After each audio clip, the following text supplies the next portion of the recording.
Guys അങ്ങനെ ഞാൻ കഴിഞ്ഞ ദിവസം പറഞ്ഞായിരുന്നു 2024 സിനിമകളുടെ ഒരു റീക്യാപ്പ് എല്ലാം എനിക്ക് എന്ത് തോന്നി, എനിക്ക് ഏതൊക്കെ നല്ലത് തോന്നി, ഏതൊക്കെ ഭയങ്കര കഷ്ടമായിട്ട് തോന്നി, ഏതൊക്കെ അപരാധമായിട്ട് തോന്നി, ഏതൊക്കെ ക്യാരക്ടേഴ്സ് ഉള്ളിൽ കയറി, ആ വക ഒരു ഡീറ്റെയിൽഡ് വീഡിയോ സാധാരണ ചെയ്യുന്ന പോലെ തന്നെ ഇന്ന് ചെയ്യാമെന്ന് വിചാരിച്ചു.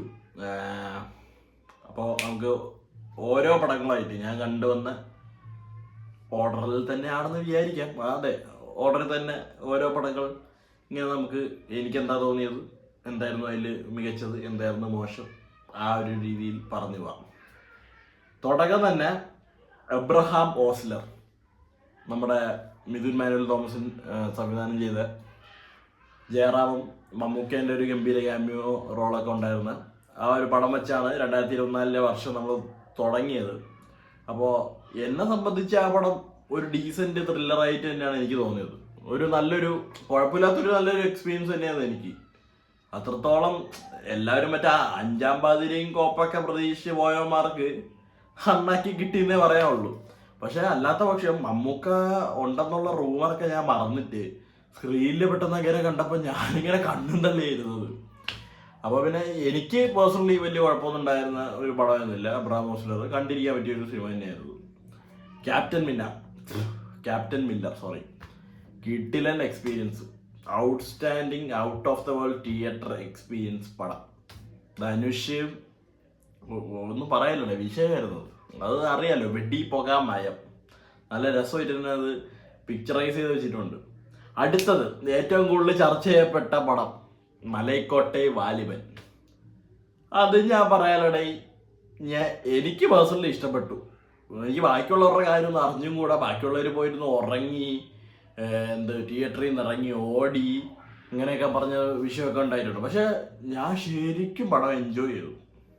അതിൽ ഇഷ്ടപ്പെടാത്തവരോട് എനിക്കൊരു വിരോധവും ഇല്ല, എൻ്റെ അടുത്ത് ഇങ്ങോട്ട് ഉണ്ടാക്കാനും വരണ്ട. എനിക്ക് പേഴ്സണലി ഇഷ്ടപ്പെട്ട ഒരു സിനിമയാണ്. LJPയുടെ നൻപകൽ നേരത്തെ മയക്കം എന്ന് പറഞ്ഞ സിനിമ കണ്ടപ്പോൾ എനിക്ക് മനസ്സിലായി ഇങ്ങേരിനെ മോഹൻലാലിനെ വെച്ച് എന്താണ് ചെയ്യാൻ പോകുന്നത് എന്നുള്ളത്. അതങ്ങനെ തന്നെ വന്നു.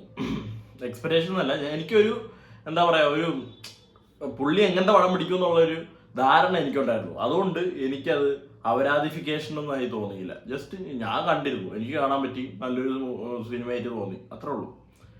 ഫൈറ്റർ, ഇതും കുറേ പേരൊക്കെ പറയുകയാണ് സെയിം ടെംപ്ലേറ്റ്. ശരിയാണ്, ടെംപ്ലേറ്റ് പടം തന്നെയാണ്. ദേശസ്നേഹം,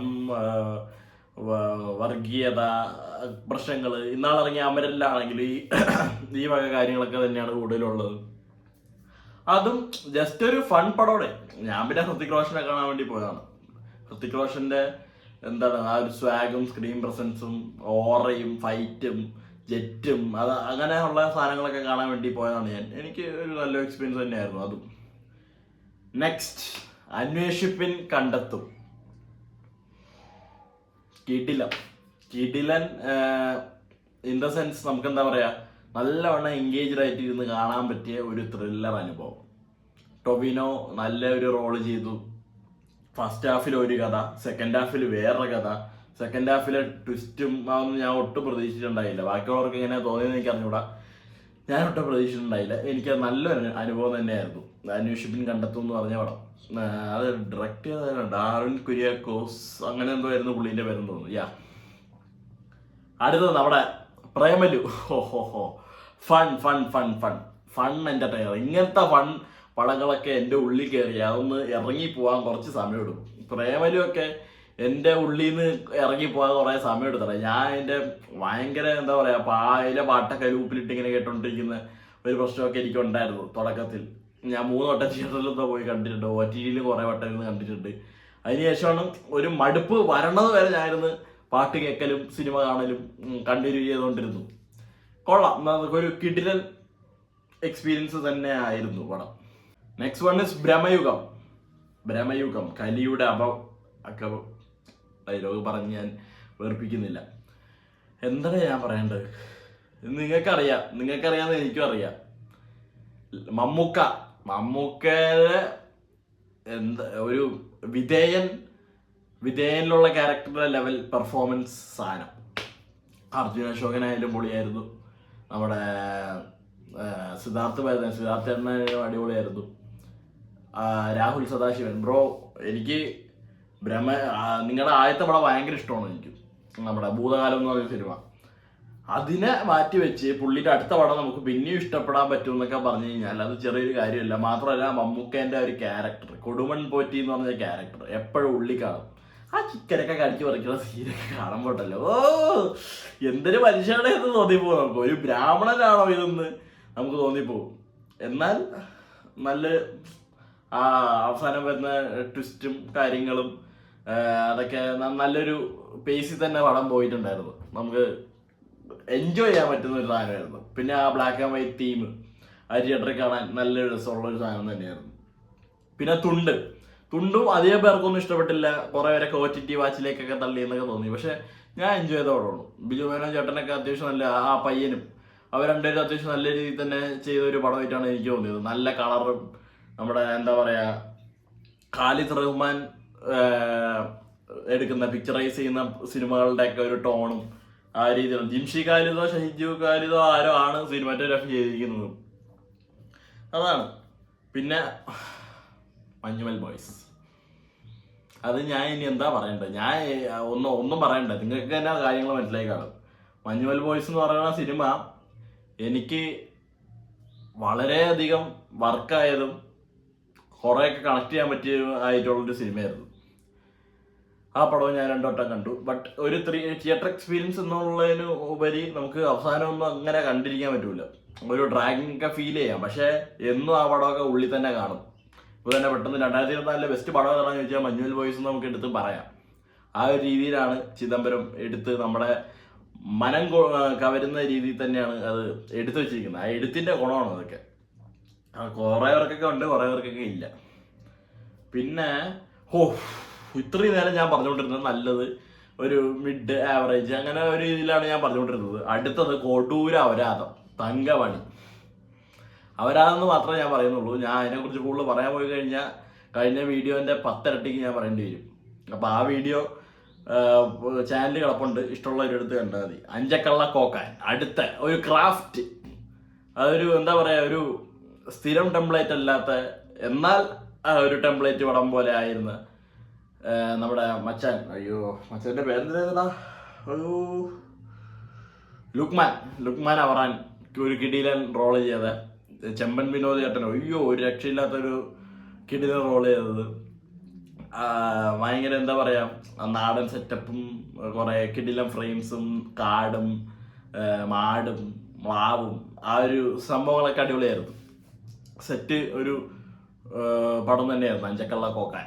ആ ഒരു ജസ്റ്റ് ഒരു പ്രതികാരത്തിന്റെ ഒരു മൂച്ചി അങ്ങനത്തെ കാര്യങ്ങൾ ഇത്രയൊക്കെ ഉള്ളെങ്കിൽ പോലും പുള്ളീൻ്റെ ക്യാരക്ടർ, ആ ചെറുപ്പത്തിൽ നിന്ന് പുള്ളീൻ്റെ തലയ്ക്ക് ഉണ്ടാകുന്ന കുറച്ച് കാര്യങ്ങളും അതിനുശേഷം പുള്ളീൻ്റെ ഭാവിയിൽ റിഫ്ലക്ട് ചെയ്യുമ്പോഴുള്ള കാര്യങ്ങളും, അങ്ങനെ കുറേ കാര്യങ്ങളൊക്കെ ഉണ്ട് അവിടത്തിൽ.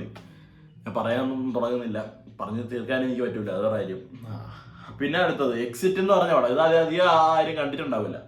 നമ്മുടെ വിശാഖിൻ്റെ പടമാണ്. ഡയറക്ടർ വൈശാഖല്ല, നമ്മുടെ ആനന്ദത്തിലെ കുപ്പി വിശാഖ്, പുള്ളിൻ്റെ പടമാണ്. അത് നല്ലൊരു എന്താ പറയുക, ഒരു ടോക്സിക് പടമായിരുന്നു. ടോക്സിക് എന്നല്ല, എന്താ ഒരു വയലന്റ് പടമായിരുന്നത്. ഒരു ഹോണ്ടഡ് ആയിട്ടുള്ള ഒരു വീടും ഒരു ഭ്രാന്തനും കുത്തും കൊലയും, അങ്ങനത്തെ കൊലയൊന്നുമല്ല, ഭയങ്കര വൾഗറായിട്ടൊക്കെ ഉള്ള ഒരു സാധനവും. പക്ഷെ പുള്ളി നല്ലോണം ചെയ്തിട്ടുണ്ടായിരുന്നത്. എനിക്ക് ഇഷ്ടപ്പെട്ട സിനിമ തന്നെയാണ്. ഞാൻ കണ്ടിട്ട് ഇങ്ങനെ വായുമ്പളന്നിരുന്ന ഒരു സിനിമയാണ്. ഇത് എന്താണ് സിനിമ എന്ന് മനസ്സിലാവാത്ത രീതിയിലിരുന്ന ഒരു പടമാണ് എക്സിറ്റ്. ദെൻ അവർ ഓൺ രാജുവേട്ടൻസ് ബ്ലസ്സി സാറിൻ്റെ ദി ഗോഡ് ലൈഫ്, ആടുജീവിതം. അതും ഞാനൊന്നും പറയാനില്ല, ഒറ്റ തവണയൊക്കെ നമുക്കത് കണ്ടിരിക്കാൻ പറ്റുള്ളൂ. പുള്ളീൻ്റെ പുള്ളി തുണി അഴിച്ചിട്ടുള്ള ഒരു സീൻ മാത്രം മതി പുള്ളി എടുത്ത ആ എഫേർട്ടിനെ നമുക്ക് മനസ്സിലാക്കാനായിട്ട്. അത് ശരിക്കും ഇമോഷണലായിരുന്നു. പടം കഴിഞ്ഞപ്പോഴത്തേക്കും നമ്മളൊക്കെ ആ ഒരു ഇതിലങ്ങ് പെട്ടുപോകും. എന്താ പുള്ളിക്ക് ശരിക്കുള്ള ജീവനുണ്ടാവുന്ന ഒരു കാര്യം ആലോചിച്ചിട്ടായിരുന്നു പിന്നെ എൻ്റെ കുറേ വിഷമം. പിന്നെ രാജുവേട്ടനെടുത്ത ഈ ഒരു എഫേർട്ടിനെ നമ്മൾ ഭയങ്കര അപ്രീഷിയേറ്റ് ചെയ്ത ഒരു കാര്യമാണ്. അപ്പോൾ goat life, Godzilla x Kong കിടില പടം എന്നൊക്കെ പറയണ്ടായിരുന്നു. പക്ഷെ എനിക്ക് ഈ ഒരു സെറ്റപ്പ് പടങ്ങളോട് വലിയ താല്പര്യമില്ല. ഒരു 2 മൃഗങ്ങളുടെ അടിയും ജസ്റ്റ് കണ്ടോണ്ടിരിക്കാന്നല്ലാതെ വലിയൊരു മറ്റൊന്നും എനിക്ക് ഫസ്റ്റ് പടത്തിലും തോന്നിയില്ല, ഇതിലും തോന്നിയിട്ടില്ല. ഇവരുടെ മറ്റേ ഗോഡ്സില 1 എന്നാ ഗോഡ്സില, അയ്യോ ആ പടത്തിന്റെ പേര് ഗോഡ്സിലേന്റെ ഒരു പടം ഉണ്ടായിരുന്നല്ലോ, ഇവിടെ ഇറക്കിയില്ല. ആ പടം പിന്നെയും നല്ലതായിരുന്നു, അത് കൊള്ളായിരുന്നു. പിന്നീട് ക്രൂ എന്ന് പറഞ്ഞ പടം, എന്താ പറയാ, ചുമ്മാ ഇങ്ങനെ കണ്ടിരിക്കാൻ പറ്റിയ ഒരു ഹിന്ദി പടം, വേണമെങ്കിൽ ഒരു കമ്പി പടം എന്നും പറയാം. ആവേശം അടുത്തത്. തിയേറ്റർ എക്സ്പീരിയൻസ് കാ ബാപ്പ്. തിയേറ്ററിൽ കണ്ടാൽ മാത്രം നമുക്ക് രക്തയോട്ടം കൂടുന്ന, നമുക്ക് രോമാഞ്ചം വരുന്ന, ഒരു റീഇൻട്രൊഡ്യൂസിങ് ഫഫ എന്നുള്ളൊരു സാധനമൊക്കെ തിയേറ്ററിൽ കാണുമ്പോൾ മാത്രം ഓഡിയൻസിൻ്റെ ഒപ്പം വർക്കാവുന്ന ഒരു പടം. പക്ക മാസ്, പക്ക കോമഡി, പക്ക അടി പിടി ഫാദ് ഫാഫ ഷോ, അങ്ങനത്തെ ഒരു പടം തിയേറ്ററിൽ കണ്ടില്ലെങ്കിൽ ഒരു കാര്യമില്ല. അതായിരുന്നു ഇതിൻ്റെയൊക്കെ ഒരു എന്താ പറയുക. ഞാൻ പറഞ്ഞുതരാം. വർഷങ്ങൾക്ക് ശേഷം അടുത്ത പടം, അത് എനിക്ക് തിയേറ്ററിൽ കണ്ടപ്പോൾ ഇഷ്ടപ്പെട്ട്, എനിക്ക് സത്യം പറഞ്ഞാൽ ഇഷ്ടപ്പെട്ടു. ഫസ്റ്റ് ഹാഫിൽ അവരുടെ ഒരു ഫ്രണ്ട്ഷിപ്പും കാര്യങ്ങളൊക്കെ കുഴപ്പമില്ലാതെ പോയി. സെക്കൻഡ് ഹാഫിൽ നിവിൻ പോളിയും ബേസിലൊക്കെ വന്ന് തൂക്കിയടിച്ച്, എല്ലാവരും കൂടി വന്ന് തൂക്കിയടിച്ച സാധനമാണ്. പക്ഷേ OTT വരുമ്പോഴത്തേക്കും, OTT വരുമ്പോൾ ആക്ടർമാരെ പറയേണ്ട കാര്യമൊന്നുമില്ല. നമ്മൾ OTT വന്നു കഴിഞ്ഞാൽ ഈ പടം നമുക്ക് കണ്ടിരിക്കാൻ ഒക്കില്ല. ഞാൻ ഈ പടം തിയേറ്ററിൽ 2 വട്ടം കണ്ടാണ് വർഷങ്ങൾക്ക് ശേഷം. പക്ഷേ OTT വന്നതിന് ശേഷം എനിക്കിതൊന്നും ഇരുന്ന് കാണാൻ പോലുള്ള ഒരു ശവ കിട്ടുന്നില്ല. അപ്പോൾ അതാണ്, cinema is actually meant for theatres. ചിലവർക്കൊക്കെ ഭയങ്കര ഡിഫറെൻ്റ് ആയിരിക്കാം. എന്നെ പോലുള്ള ഒരാൾക്കൊക്കെ ആ ഒരു ഓഡിയൻസിൻ്റെ ഓളവും ബഹളവും കളിയും ചിരി ഇങ്ങനെയൊക്കെ ഉണ്ടെങ്കിൽ ഈ സൈസ് പടങ്ങളൊക്കെ എൻജോയ് ചെയ്യാൻ പറ്റുള്ളൂ. അല്ലാത്ത പക്ഷം മറ്റേ പൊത്തിക്കൊണ്ട് വീട്ടിലിരുന്നാൽ മതി. പിന്നെ ആളെ ജയ് ഗണേഷ് എനിക്ക് വലിയ കാര്യമായിട്ടൊന്നും തോന്നിയില്ല. ചുമ്മാ ഒരു പടം എന്നല്ലാതെ ഉണ്ണി മുന്തൻ അയ്യുമ്പെടുത്ത മാളിയെ പുറം എനിക്ക് ഇഷ്ടപ്പെടാം. പറയാൻ തുടങ്ങി കഴിഞ്ഞാൽ പിന്നെ ശരിയാവില്ല. അതും എനിക്ക് ഇഷ്ടപ്പെട്ടില്ല. ഇതും എനിക്ക് വലിയ കാര്യമായിട്ടൊന്നും തോന്നിയിട്ടുണ്ടായില്ല. ജസ്റ്റ് ഒരു 1 ടൈം വാച്ച് മൂവി ആയിട്ടേ തോന്നിയുള്ളൂ. ജയ് ഗണേഷ് രഞ്ജിത് ശങ്കറിന്റെ സിനിമയായിരുന്നു. പിന്നെന്തായിരുന്നു, ബഡേ മിയാൻ ചോട്ടേ മിയാൻ, അവരാധം ഞാൻ പറയുന്നില്ല. ഗില്ലി റിലീസ് കണ്ടു, നല്ലൊരു എക്സ്പീരിയൻസ് ആയിരുന്നു. പിന്നെ ഭാവി caretaker, compared to Thankamani, Bandra, voice of Sathyanathan, പിന്നെ ഏതാണ് അങ്ങനത്തെ കുറച്ച് പടങ്ങളൊക്കെ കൂട്ടി നോക്കുകയാണെങ്കിൽ ഭാവി കെയർടേക്കർ കുഴപ്പമില്ലാതെ കണ്ടിരിക്കാൻ പറ്റിയ ഒരു സിനിമയായിട്ടാണ് എനിക്ക് തോന്നിയത് പേഴ്സണലി. എന്നാലും വലിയ മെച്ചമൊന്നും ഉണ്ടായിരുന്നില്ല. ജസ്റ്റ് ഒന്ന് കണ്ടിരിക്കുക എന്നുള്ളൊരു പടമായിരുന്നു. മലയാളി ഫ്രം ഇന്ത്യ, അടുത്ത അവരാധം. ഞാൻ ഒരു കാലത്ത് പ്രതീക്ഷിച്ചില്ല നമ്മുടെ മച്ചാൻ ഡിജോ ജോസ് ആൻ്റണീൻ്റെ ആ ഒരു ഗംഭീര പടങ്ങളുടെ ലിസ്റ്റിൽ കോട്ടം തെറ്റിയ ഒരു പടമായിട്ട് ഇത് കിടക്കുമെന്ന് ഞാൻ വിചാരിച്ചിട്ടുണ്ടായിരുന്നില്ല.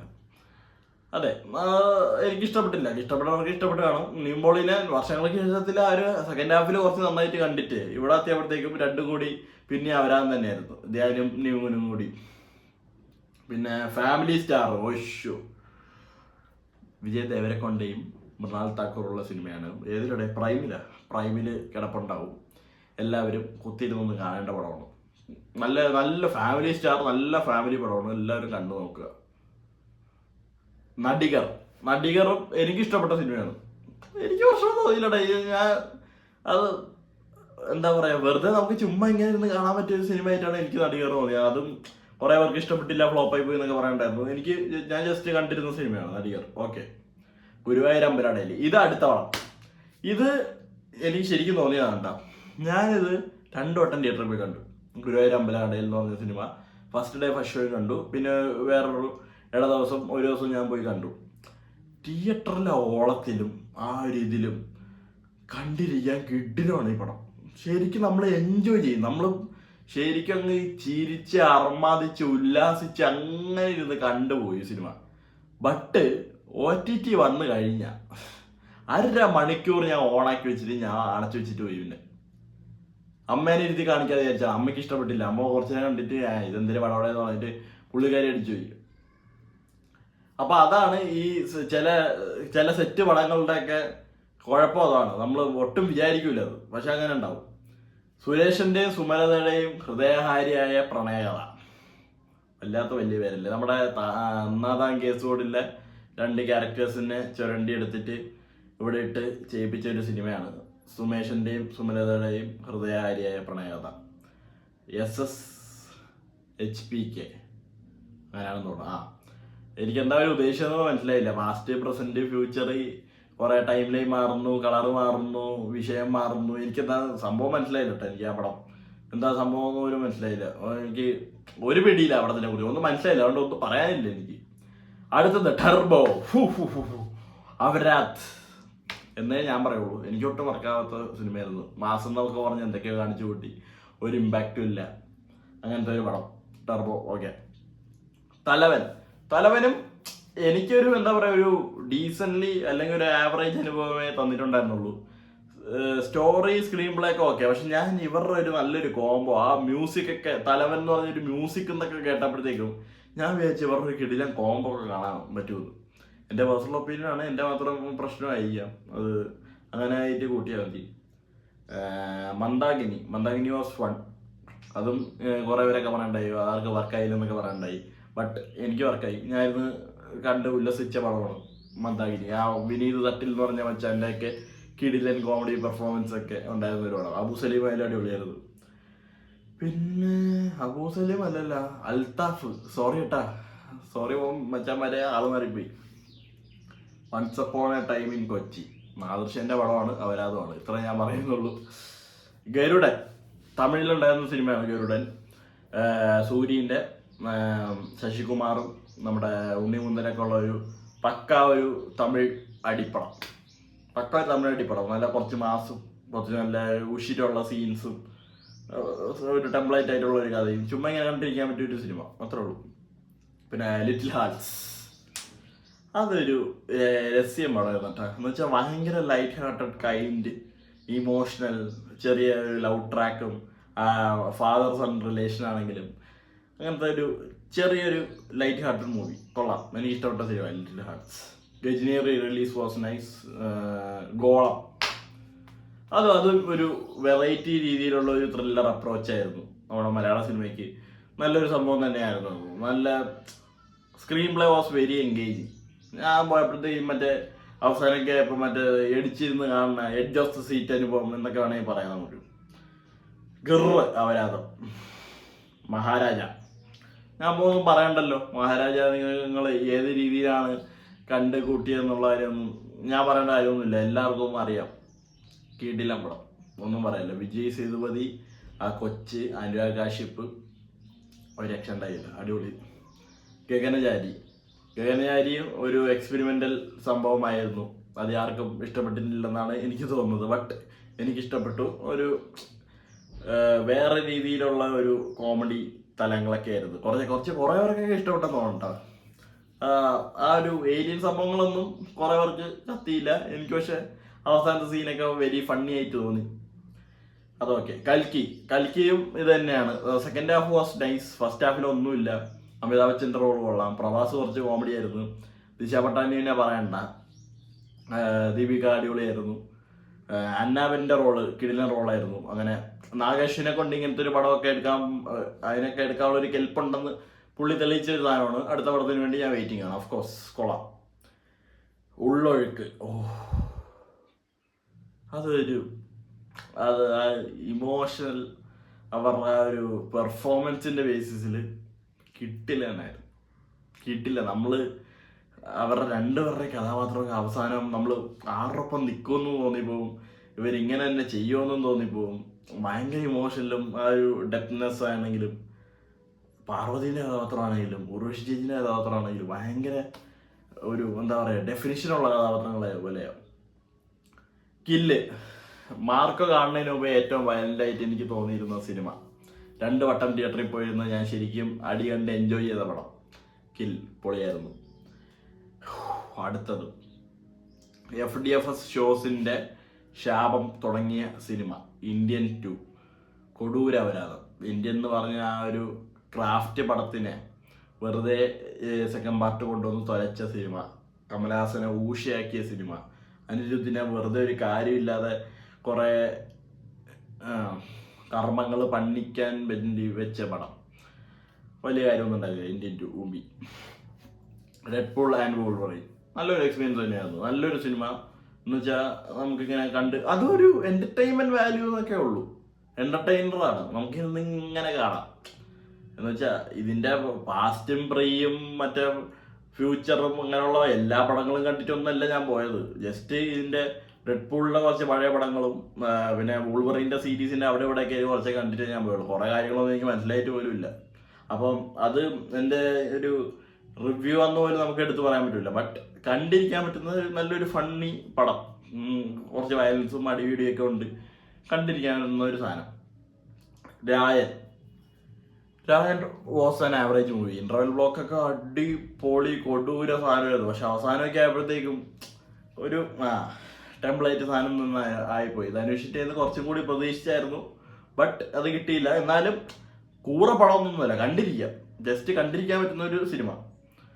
ദേവദൂതൻ റിലീസ്. ആ മ്യൂസിക് എൻ്റെ ആ തിയേറ്ററിൽ നിന്ന് കേൾക്കുമ്പോൾ എൻ്റെ ഉള്ളിലുണ്ടാക്കിയ ഒരു ഓളമുണ്ട്. അതിൻ്റെ പുറത്ത് കോൺസേർട്ട് നടക്കുന്നുണ്ടായിരുന്നു, തിയേറ്ററിൻ്റെ പുറത്ത്, ഇതേ ടീമിൻ്റെ. ഞാൻ കുറേ നേരം അവിടെയൊക്കെ നിന്ന് തിരിച്ച് ബൈക്കിൽ വീട്ടിൽ വരുമ്പോഴാണെങ്കിൽ എൻ്റെ തലയിൽ ഇതേ മ്യൂസിക് കിടന്ന് കറങ്ങിക്കൊണ്ടിരുന്ന ആ ഒരു സീനായിരുന്നു. Devadoothan release experience was nice. Adios Amigo അതും എന്താ പറയുക, ഒരു ഫ്രണ്ട്ഷിപ്പ് ഫോം ചെയ്യാൻ അധികം സമയമൊന്നും വേണ്ട, അല്ലെങ്കിൽ കുറേ കാലഘട്ടം കൊണ്ടേ ഒരു തിക്കൊരു ബോണ്ട് ഫ്രണ്ട്ഷിപ്പ് ഉണ്ടാവുകയുള്ളൂ എന്നൊക്കെ പറയുന്ന കാര്യത്തിനോട് നേരെ കവച്ച് വെച്ചുള്ള ഒരു സിനിമ. രണ്ടുപേര് രണ്ട് വൈബുള്ള ആൾക്കാർ, രണ്ടുപേർക്ക് രണ്ട് പ്രശ്നങ്ങളുണ്ട്. ഒരാൾക്ക് കാശ് കൂടിപ്പോയതിൻ്റെ പ്രശ്നം, ഒരാൾക്ക് കാശില്ലാത്തതിൻ്റെ പ്രശ്നം. ഇതിൻ്റെ പേരിലൊക്കെ സെറ്റ് ആവുന്നു. അവസാനത്തെ സീനൊക്കെ സുരാജ് ചേട്ടനൊക്കെ അടിച്ച് തൂക്കി. ഭയങ്കര ഇമോഷണൽ ആയിട്ട് ഭയങ്കര ഫണ്ണും ജോളി ആയിട്ടിരുന്ന് കാണാൻ പറ്റുന്ന ഒരു light hearted movie adios amigo. സ്ത്രീ ടു ഒരു നല്ലൊരു സിനിമ തന്നെയായിരുന്നു. മാഡോക്ക് യൂണിവേഴ്സിലെ വേറെ ഏതാണ്, സ്ത്രീ നൈസായിരുന്നു. അങ്ങനെ വെച്ച് നോക്കുമ്പോൾ സ്ത്രീ ടു ഒരു ചെറിയ ജംസ്കെയറും കാര്യങ്ങളെല്ലാം നല്ലതൊക്കെ ഉണ്ട്, ശരിയാണ്. ശ്രദ്ധ കപൂറിനെ നല്ലോണം ചെയ്തിട്ടുണ്ട്, മറ്റേ മച്ചാനും അടിപൊളിയായിട്ട് ചെയ്തിട്ടുണ്ട്. പിന്നെ തമന ഭട്ടിൻ്റെ നൃത്ത ചുവടുകളുണ്ട്. എല്ലാം കൊണ്ടും ഒരു നല്ലൊരു entertainer movie. Just one time വാച്ചൊക്കെ ഉള്ളൂ. അത് തങ്കലാൻ എനിക്കിഷ്ടപ്പെട്ട സിനിമയാണ്. കുറേയൊക്കെ നമ്മളിങ്ങനെ രണ്ടാമതിരുന്ന് ആലോചിക്കുമ്പോഴേ കാര്യങ്ങളൊക്കെ കത്തുള്ളൂ. കുറേ ഫ്രെയിംസും കാര്യങ്ങളൊക്കെ അടിപൊളിയാണ്. പിന്നെന്താ പറയുക, മാളവികൻ്റെ ക്യാരക്ടർ അതിൽ നല്ല രീതിയിൽ പുള്ളിക്കാരി ചെയ്തു എന്ന് എനിക്ക് തോന്നിയ ഒരു ക്യാരക്ടറായിരുന്നു തങ്കലാനിൽ ഉണ്ടായിരുന്നത്. പക്ഷെ അത് ആർക്കും വർക്കായില്ല, എനിക്കറിഞ്ഞൂടാ. പക്ഷെ അതൊരു ക്രാഫ്റ്റ് പടമായിരുന്നു. പിന്നെ ഏതായിരുന്നു, വാഴ പറയണ്ടല്ലോ. ബോയ്സിൻ്റെ ഒരു ടീനേജ്, ഒരു 18 തൊട്ട് 25 വയസ്സ് വരെയുള്ള അല്ലെങ്കിൽ 30 വയസ്സ് വരെയുള്ള ആണുങ്ങളുടെ ജീവിതം എഴുതി വെച്ചിരിക്കുകയാണ്. എനിക്കിഷ്ടപ്പെട്ട സിനിമ തന്നെയായിരുന്നു. അപ്പോൾ ആനന്ദ് മേനോൻ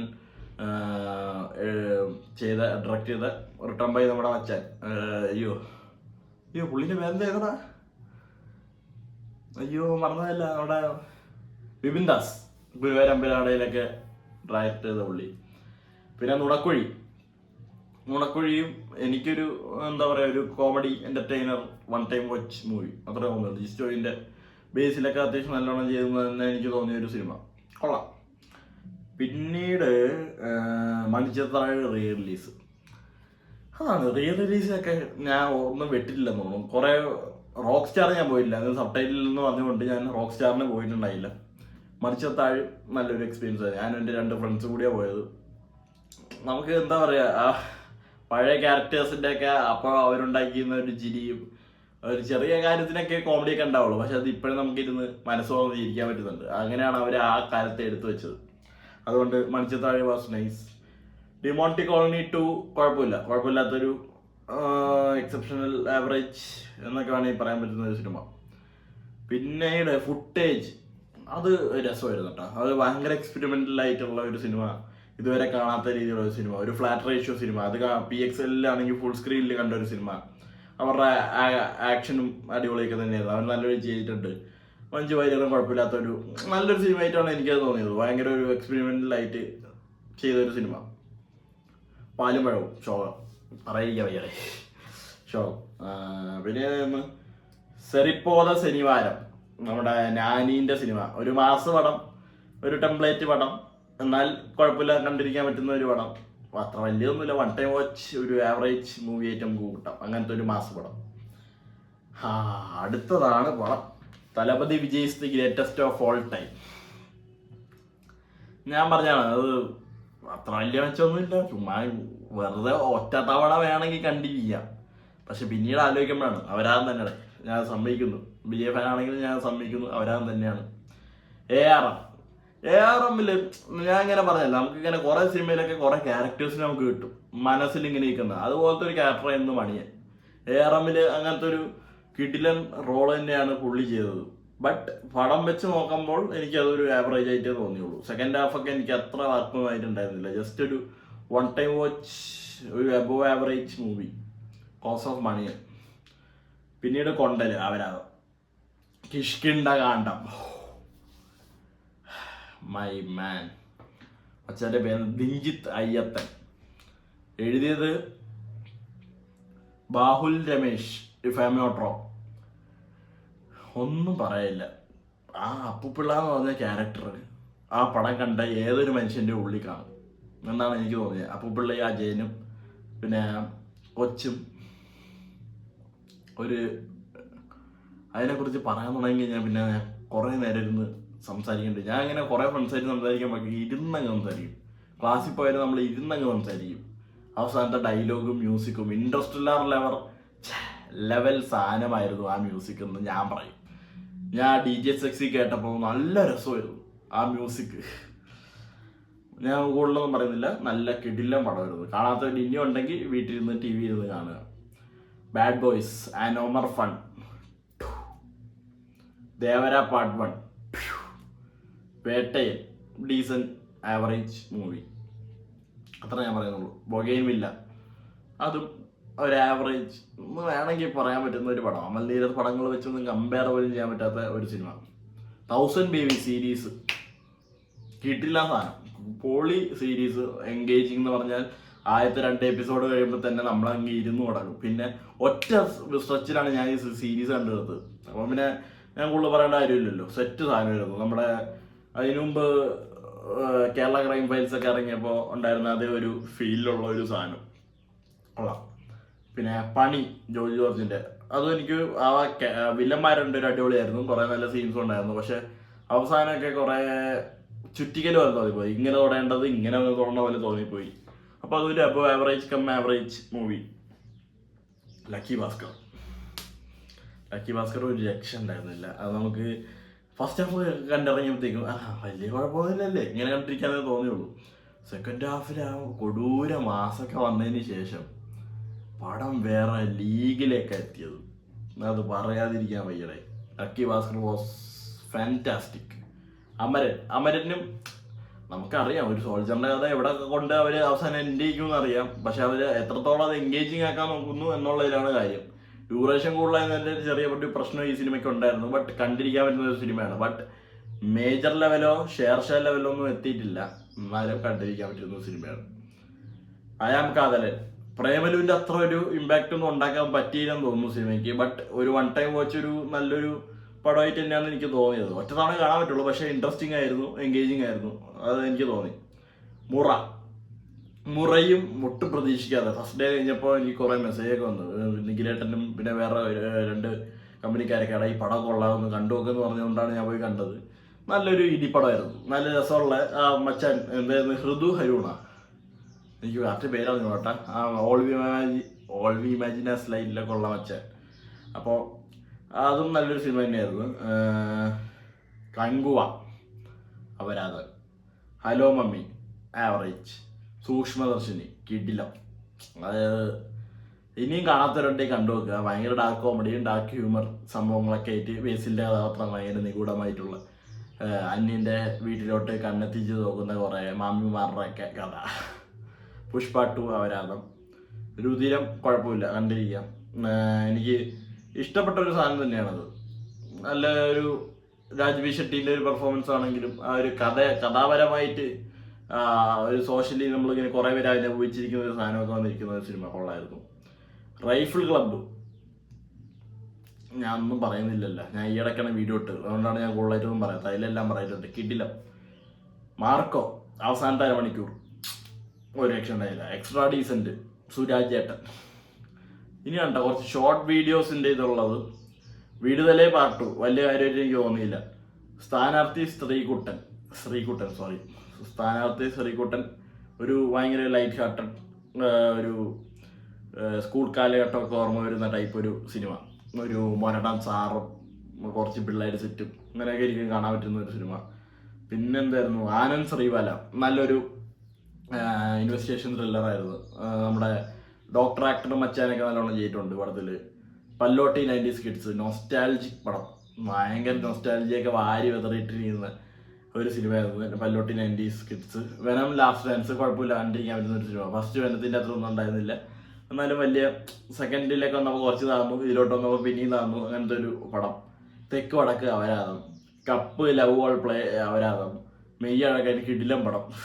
മെയ്യഴകനെ കുറിച്ച് ഡീറ്റെയിൽഡ് ഒരു വീഡിയോ ചെയ്യണമെന്ന് ഞാൻ വിചാരിച്ചതാണ് പിന്നെ, ബട്ട് അതങ്ങനെയല്ലേ, കണ്ട് മനസ്സിലാവണം. ഒരാൾ പറഞ്ഞിട്ടല്ല ആ സിനിമ ഒന്നും, അങ്ങനത്തെ പടങ്ങളൊന്നും മനസ്സിലാക്കേണ്ടത്. ഭയങ്കര ഫീൽ ആയിട്ടുള്ള ഒരു സിനിമയാണ്. ആ ഒരു കമ്പനി, ആ രണ്ടുപേരുടെ ഒരു ബോണ്ടിങ് കിടിലം. വിശേഷം, another light hearted simple movie. അത് ആ മച്ചാൻ്റെ പേര് എനിക്ക് അറിയാൻ അറിഞ്ഞുകൂടാ, ചിന്നു ചാന്ദിനിയായിരുന്നു നടി. പുള്ളി തന്നെയാണ് എഴുതിയെന്ന് തോന്നുന്നു, ആ മച്ചാൻ തന്നെയാണ് ഈ പടം എഴുതിയതെന്ന് തോന്നുന്നു. അത് നല്ലൊരു സിനിമ തന്നെയായിരുന്നു. ഭയങ്കര feel good, light hearted, kind, emotional, അങ്ങനെയൊക്കെ നമുക്ക് പറയാൻ പറ്റുന്ന ഒരു ഫാമിലി പടം. ലെവൽ ക്രോസിൻ്റെ കേസും എന്താണെന്ന് വെച്ച് കഴിഞ്ഞാൽ, ഈ സിനിമ കുറച്ച് ഡ്യൂറേഷൻ കുറച്ചിരുന്നെങ്കിൽ കിട്ടില്ല തന്നെ ആവുമായിരുന്നു എന്നാണ് എനിക്ക് പറഞ്ഞത്. കാരണം അവസാനമൊക്കെ ആകുമ്പോഴത്തേക്കും ട്വിസ്റ്റ്, ഭ്രാന്ത്, കണ്ടോണ്ടിരിക്കുന്ന ഒരു ഭ്രാന്താവും. ആ ലെവലൊരു പടം. ആസിഫ് അലീൻ്റെ ക്യാരക്ടർ, ആ ഒരു റോള് പുള്ളി ചെയ്തിരിക്കുന്നത് ഒരു രക്ഷ ഉണ്ടായിരുന്നില്ല. ഷറഫുദ്ദീൻ ആയാലും അമല പോൾ ആയാലും എല്ലാം 3 പേരും മത്സരിച്ചാണ് അഭിനയിച്ചുകൊണ്ടിരുന്നത്. ആസിഫ് അലി ഒരു രക്ഷയില്ല, ആ ഒരു മാനറിസവും ഭയങ്കര, ആ അവസാനം ഉണ്ടാകുന്ന ഒരു സംഭവം വട്ടായി പോകും, നമുക്ക് ലിറ്ററലി വട്ടായി പോകും. ആ ഭയങ്കര രസമായിട്ട് തന്നെ എടുത്ത് വെച്ചിരുന്നത്. പിന്നെ നാഗേന്ദ്രൻ ഹണിമൂൺ സീരീസ് ആയിരുന്നു, സുരാജ് ചേട്ടൻ്റെ ചവറായിരുന്നു. ഇടിയൻ ചന്തു ചവറ്. ഇൻസൈഡ് ഔട്ട് കുഴപ്പമില്ല, നല്ലൊരു വിഷ്വൽ ട്രീറ്റ് തന്നെയായിരുന്നു സംഭവം.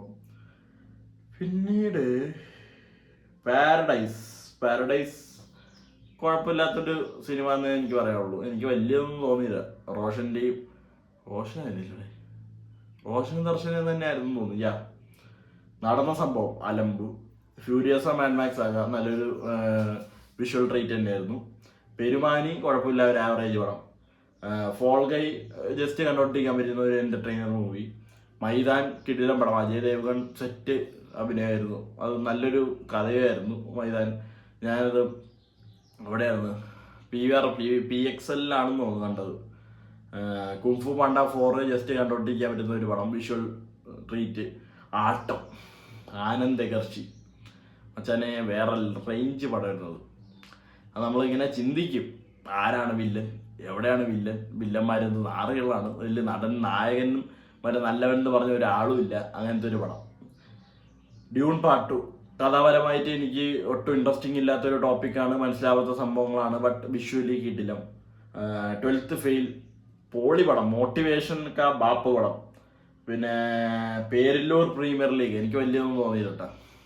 വേണമെങ്കിൽ കണ്ടിരിക്കാന്നുള്ളൂ, ഹോസ്റ്റർ സ്പെഷ്യൽ സീരീസ് ആയിട്ടുള്ളത്. മുഫാസ ലയൺ കിങ് റീസെൻ്റ് ഇറങ്ങിയ മൂവി. അത് ജസ്റ്റ് എന്താ പറയുക, വിഷ്വൽ അനുഭവം തന്നെ, വിഷ്വൽ ട്രീറ്റ് ആയിട്ട് നമുക്കിങ്ങനെ ഇരുന്ന് ഐമാക്സിലൊക്കെ ആണെങ്കിൽ അടിപൊളിയായിട്ട് ഇരുന്ന് കാണാൻ പറ്റുന്ന ഒരു സിനിമ. പിന്നെ അവസാനത്തെ പടം ജനുവരി 25 നമ്മുടെ എന്തായിരുന്നു, മലയക്കോട്ടെ വാലിബൻ വെച്ച് തുടങ്ങിയ ലാലേട്ടൻ ഡിസംബർ 25 ബറോസ് വെച്ച് നിർത്തിയിരിക്കുകയാണ്. അപ്പോൾ ബറോസ് ഞാൻ എന്താ പറഞ്ഞു എന്നുള്ള കാര്യം എൻ്റെ വീഡിയോയിലുണ്ട്. വിഷ്വലി ഓക്കെ, അല്ലാത്ത പക്ഷം പോയി. ഇപ്പോൾ വേറെ കുറേ പടങ്ങളൊക്കെ ഉണ്ടട്ടാ, ഞാൻ കുറേ സിനിമയൊക്കെ കണ്ടിട്ടുണ്ടായിരുന്നു. ഇതൊന്നുമല്ല, ഇതിനെക്കാട്ടും കുറച്ചുകൂടി സിനിമ കണ്ടിട്ടുണ്ടായിരുന്നു. കുറേ ഒന്നും ഞാൻ വീഡിയോ ഇട്ടിട്ടില്ല, ഇടാൻ താല്പര്യം ഉണ്ടായിരുന്നില്ല, അതുകൊണ്ട് ഇട്ടിട്ടില്ല. ചിലതൊക്കെ കണ്ട് മറന്നു കളഞ്ഞ്. അല്ലാതെ OTTയിലും കുറേ കണ്ടിട്ടുണ്ട്, അതൊന്നും ഞാൻ ഇട്ടിട്ടില്ല. അങ്ങനത്തെ കുറേ പടങ്ങളൊക്കെ വന്നും പോയിട്ട് ഇരിപ്പുണ്ട്. അപ്പോൾ ഈ വർഷം ആകെ മൊത്തം ഇത്രത്തോളം സിനിമ കണ്ടതിൽ ഏറെക്കുറെ ഒരു 19,000 രൂപ ചിലവായിട്ടുണ്ട്. 18,472 രൂപ എന്തായിരുന്നു, 110ഓളം പടങ്ങൾ ഞാൻ കണ്ടിട്ടുണ്ട്. ഒരു 19,000 രൂപ നമുക്ക് റൗണ്ടാക്കി കൂട്ടാം. എന്തൊക്കെ ചെയ്യാറുന്നില്ലേ 19,000 രൂപ ഉണ്ടെങ്കിൽ? 19,000 രൂപ ഉണ്ടെങ്കിൽ എവിടെയൊക്കെ ട്രിപ്പ് പോവാം, എന്തോരം പഴം വാങ്ങിച്ച് പുഴുങ്ങി തിന്നാം, എന്തോരം വീട്ടു ചിലവിലുള്ള സാരങ്ങൾ വാങ്ങിക്കാം. അതൊന്നല്ലടേ സിനിമ എന്ന് പറഞ്ഞാൽ അത്ര. ഡെഡ് മണിയാണോ അങ്ങനെ ഒന്നും നോക്കൂല, ഞാൻ പേഴ്സണലി നോക്കൂല. ഡെഡ് മണി ആണെങ്കിൽ ഡെഡ് മണി പോയി, അത്രേ ഉള്ളൂ. കാശ് സിനിമയ്ക്ക് വേണ്ടി എത്ര വേണമെങ്കിലും കൊടുക്കാൻ ഞാൻ ഇനി തയ്യാറാണ്. അത് ഇനിയുള്ള അന്നം മുട്ടിക്കഴിഞ്ഞാലും മറ്റേ എന്തെങ്കിലുമൊക്കെ സോസിൽ കാശുണ്ടാക്കിയിട്ട് സിനിമ തിയേറ്ററിൽ പോയിരിക്കുമ്പോൾ കിട്ടുന്ന ഒരു എൻ്റർടൈൻമെൻ്റ് ഉണ്ട്. കുറേ പേർക്ക് ഫുഡായിരിക്കും, കുറേ പേരൊക്കെ വാരി വലിച്ച് ഫുഡ് ഉണ്ടാക്കിയും വാങ്ങിച്ചും ഭയങ്കര പ്രീമിയം ഫുഡിനൊക്കെ കുറേ കാശ് കളയും. അങ്ങനെ ഫുഡിന് വേണ്ടി കുറേ കാശ് കളയുന്നവരുണ്ട്. ഫുഡ് അടിക്കാൻ വേണ്ടി ജീവിക്കുക എന്നുള്ള രീതിയിൽ മാത്രം. ചിലവർ വേറെ രീതിയിലായിരിക്കും. അങ്ങനെ കുറേ പേർക്ക് കുറേ ഇതുണ്ടാവില്ല. കുറേ പേര് റിലീജിയസിൻ്റെ കാര്യങ്ങൾക്ക് ചിലവർക്ക് ഉണ്ടാവാം. കുറേ പേര് അല്ലാത്ത വേറെ കുറേ കാര്യങ്ങൾക്ക് അവർക്ക് ഇൻട്രസ്റ്റിംഗ് ആയിട്ടുള്ള കളക്ഷൻസും വീട്ടിൽ ഉള്ള സാധനങ്ങളും അങ്ങനെയുള്ള കാര്യങ്ങൾക്കൊക്കെ ഇൻട്രസ്റ്റ് ഉണ്ടാവാം. എനിക്ക് ഇൻട്രസ്റ്റ് സിനിമയില്ല. സിനിമ കാണാൻ പോകുമ്പോൾ കിട്ടുന്ന ഒരു ഹാപ്പിനെസ് വേറെ ചില കാര്യങ്ങളൊക്കെ കിട്ടുമായിരിക്കാം, ശരിയാണ്. ബട്ട് സിനിമ അത് മാത്രമേ ഉള്ളൂ. അപ്പോൾ ചെറുപ്പം തൊട്ടേ തലയിൽ അത് മാത്രമേ ഉള്ളൂ. എന്തെങ്കിലുമൊക്കെ ചെയ്യണം ഇനി. അപ്പോൾ അത്രേ ഉള്ളൂ. That's all with 2024. ആൻഡ് 2024 കഴിഞ്ഞിരിക്കുകയാണ്. 25 തുടക്കത്തിൽ ഒരുപാട് പടങ്ങൾ വരുന്നുണ്ട്, ഇടയ്ക്ക് ഒരുപാട് പടങ്ങൾ വരുന്നുണ്ട്, അവസാനമാകുമ്പോഴത്തേക്കും ഒരുപാട് പടങ്ങൾ വരുന്നുണ്ടാവും. And goes on. സത്യം പറഞ്ഞാൽ 2023 ലിയോ ഒക്കെ ഇപ്പോഴും തലയ്ക്കകത്ത് കിടക്കുകയാണ്. അതിതൊന്നും വിട്ടുമാറി വന്നില്ല. അപ്പോഴത്തേക്കും ഒരു കൊല്ലം മാറി. കോവിഡിന് ശേഷം പെട്ടെന്ന് പറന്ന് പറഞ്ഞാണ് സമയം പോണത്. ആരും ഒന്നും അറിയുന്നില്ല സമയം പോണതൊന്നും. ഓരോ സിനിമകൾക്കുള്ള കാത്തിരിപ്പിലാണ് ഓരോ ഇത് പോകണം. നമ്മളിപ്പോൾ ജനുവരി അവസാനം തുടങ്ങുകയാണെങ്കിൽ ഇപ്പോഴും നമ്മൾ വെയിറ്റ് ചെയ്ത് നടക്കും. അടുത്ത പിന്നെ ഫെബ്രുവരിയിൽ വല്ല പടം ഉണ്ടെങ്കിൽ അതിന് വേണ്ടി വെയിറ്റ് ചെയ്യും. മാർച്ച് എമ്പുരാനും വേണ്ടി വെയിറ്റ് ചെയ്യും. പിന്നെ ഓണർ റിലീസിന് വേണ്ടി വെയിറ്റ് ചെയ്യും. ഇപ്പോൾ മറ്റേ ദീപാവലിക്ക് വേണ്ടി വെയിറ്റ് ചെയ്യും. ക്രിസ്മസിന് വേണ്ടി വെയിറ്റ് ചെയ്യും. ഇങ്ങനെയാണ് ഓരോ വർഷം പോണത്. ബാക്കിയുള്ളവരൊക്കെ ഭയങ്കര സ്ട്രെസ്ഫുൾ ലൈഫും കാര്യങ്ങളൊക്കെ ഇതാക്കി പോകും. നമുക്കാണെങ്കിൽ കോളേജും കാര്യങ്ങളും അതൊക്കെ കഴിഞ്ഞാൽ പിന്നെ സിനിമ. അത്രേ ഉള്ളൂ. 2 കാര്യങ്ങളേ ഉള്ളൂ. അത് പിന്നെ അതിൻ്റെ വഴിക്ക് അങ്ങ് പോക്കോളും. That's all. അപ്പോൾ ഇതൊക്കെയാണ് എനിക്ക് തോന്നിയ കാര്യങ്ങളാണ് കേട്ടോ ഞാൻ ഈ ഒരു വീഡിയോയിൽ മൊത്തം പറഞ്ഞത്. എനിക്ക് പേഴ്സണലി തോന്നിയിട്ടുള്ള കാര്യങ്ങൾ മാത്രമാണ്. ഇതിൽ നിങ്ങൾക്ക് കുറേയൊക്കെ ഇഷ്ടപ്പെട്ടിട്ടുണ്ടാവില്ല. ചിലപ്പോൾ എനിക്ക് ഇഷ്ടപ്പെട്ടത് നിങ്ങൾക്ക് ഇഷ്ടപ്പെട്ട് കാണത്തില്ല, നിങ്ങൾക്ക് ഇഷ്ടപ്പെട്ട് എനിക്ക് ഇഷ്ടപ്പെട്ട് കാണില്ല. അങ്ങനത്തെ കുറേ കാര്യങ്ങളുണ്ട്. അപ്പോൾ ഇത് തികച്ചും എൻ്റെ വ്യക്തിപരമായ അഭിപ്രായം മാത്രമാണ്. അല്ലാതെ ഒന്നും നിങ്ങൾ വിചാരിച്ച് കൊല്ലരുത്. അപ്പോൾ അത്രേ ഉള്ളൂ. അനദർ ഇയർ എൻഡിങ്, നല്ലൊരു ന്യൂ ഇയർ എല്ലാവരും ആഘോഷിക്കുക. എല്ലാവർക്കും എൻ്റെ ഒരു ഹാപ്പി ന്യൂ ഇയർ. ബൈ.